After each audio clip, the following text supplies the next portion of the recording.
Yan, lalagay po na po natin ang pusit. Yan. Seafood po tayo mga kabady. Mixed seafood. Alimasag, tahong, pusit, hipon, broccoli. Ayan, sunod naman natin ay tahong. Ayan, lalagay naman natin ay tahong.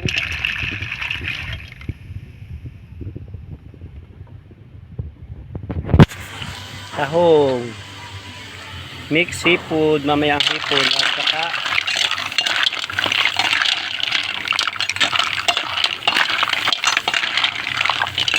mamayang oyster at saka ano. Ayan, kunting kahoy lang po yung inilagay natin diyan sa ating kahoy kalan. Hindi po uling yan, kahoy.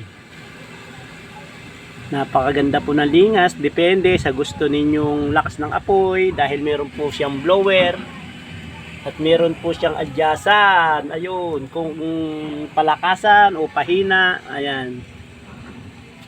Kaya maganda po yan panluto sa probinsya. Ayan o, ating tahong, lalagay na po natin ang alimasag, mamaya po ang hipon at broccoli. Ayan, nakalagay na po ang ating tahong at pusit. Ilagay naman po natin ang alimasag. Ito, ilagay na natin ang alimasag. Ayan, nalagay na po natin ang alimasag. Halo-haloin lang po natin ang mixed seafood. Mamaya po ay ilalagay na natin ang hipon, oyster sauce at broccoli. Ang dami po nito. Ang yummy mixed seafood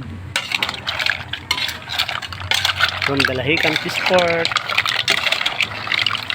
Ilalagay na po na yan, ilalagay na po natin yung ating hipon sa ating mixed seafood. Ilagay na po natin ang ating hipon.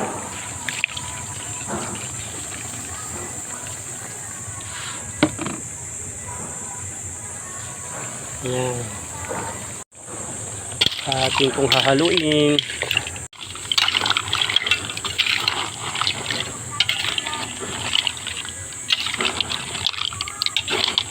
Ay puno po ang kawaling malaki. Kulyase. Ay marami pong makakakain ito mga kabady.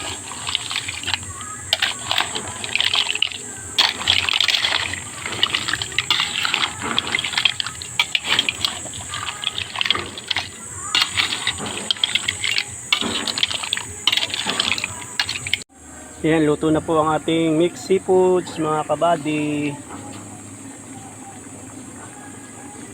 Kompleto na po yan. Itong alimasag, tahong, pusit, hipon, broccoli, oyster sauce. Thank you po for watching.